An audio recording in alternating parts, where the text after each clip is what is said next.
Alright, so a warm welcome to all of you. Yes, as we discuss this question, it's specifically on a kidney machine, aka dialysis machine or dialysis machine. Figure 4.1 shows the circulation through a kidney machine over the blood of a person suffering from kidney failure.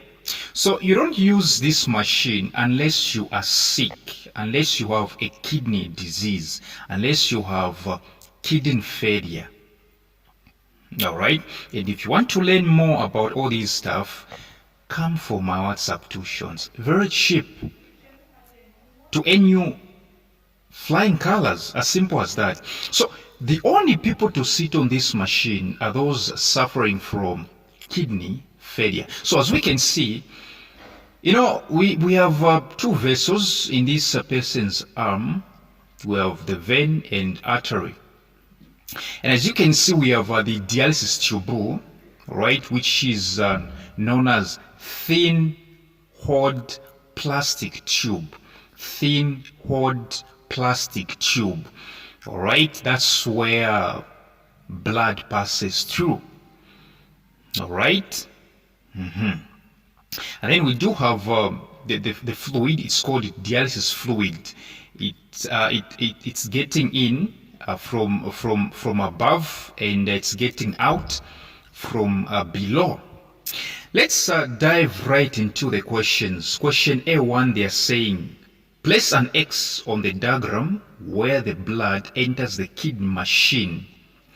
Place an X on the diagram where the blood enters the kidney machine.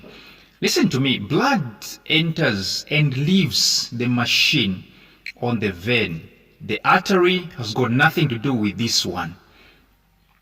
Okay, so it's the vein. So as you can see, I'm placing X here. I'm showing you where blood should enter from the person's arm into the machine.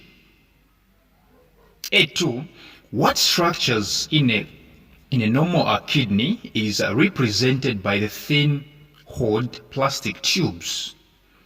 What structures in a normal kidney is represented by the thin, hard plastic tubes? And of course the answer is glomerulus, because glomerulus is the one that is used for ultrafiltration.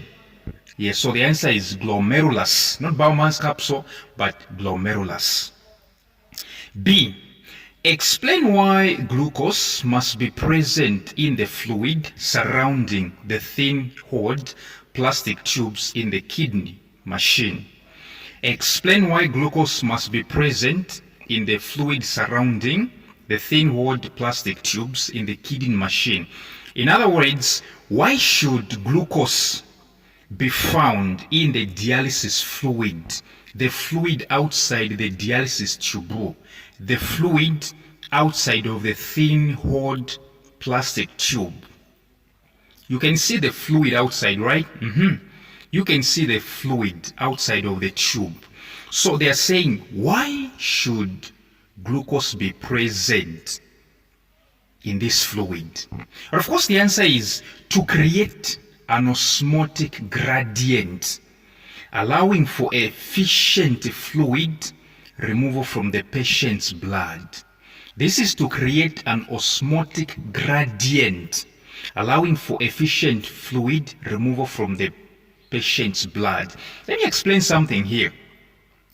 Do you think if at all glucose was absent in the fluid outside,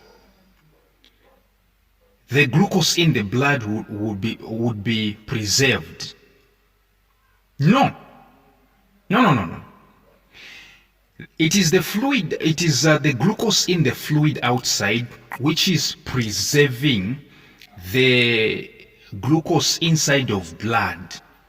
You can imagine if at all there was no glucose in the fluid outside, you realize that all the glucose in the blood passing through the tube will diffuse out. So it is to create an osmotic gradient, allowing for efficient fluid removal from the patient's blood.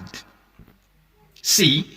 Name another substance other than water which is removed from the blood as it flows through the kidney machine.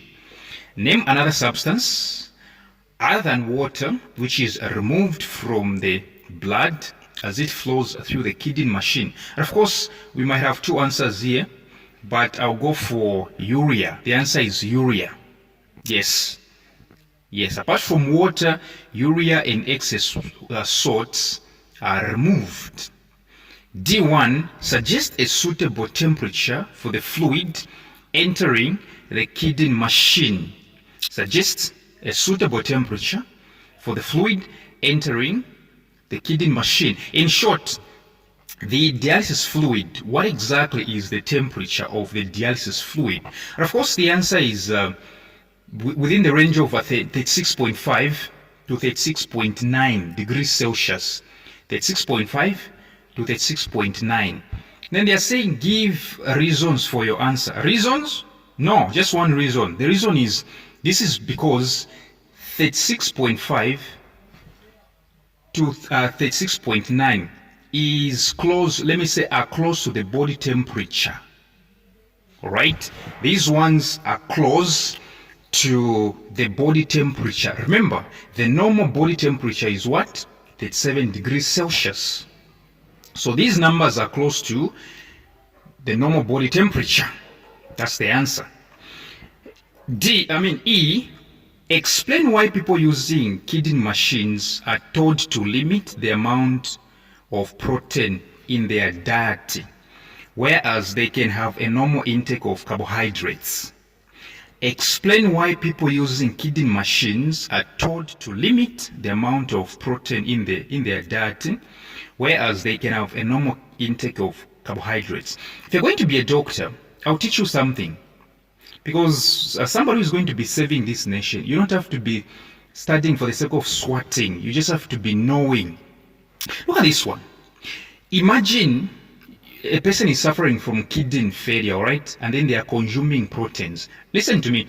After proteins are digested, all right, the products are amino acids. And too much of amino acids, excess amino acids, all right? Excess amino acids are the ones that are turned into urea. So which means the more you eat proteins, the more you produce amino acids, which means the more urea you're going to get. Now remember, urea is one of the waste products that your kidneys should get rid of. And your kidneys are failing. So it's like you are employing your kidneys which are not even effective. They are not working, and yet you are giving them job, a big job.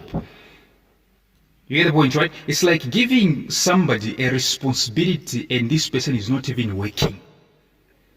All right? Eating too much protein. So you say urea is a waste product of proteins.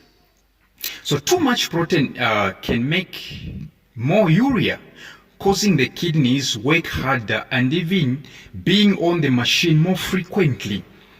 Okay, you see, so consuming a lot of proteins, all right, will guarantee a lot of production of what? Urea. And which means you have a lot of waste products now. Protein waste products, urea. So you'll be required to be sitting on this machine frequently. And it's expensive. Come for my WhatsApp tuitions, all right? Come for my WhatsApp tuitions.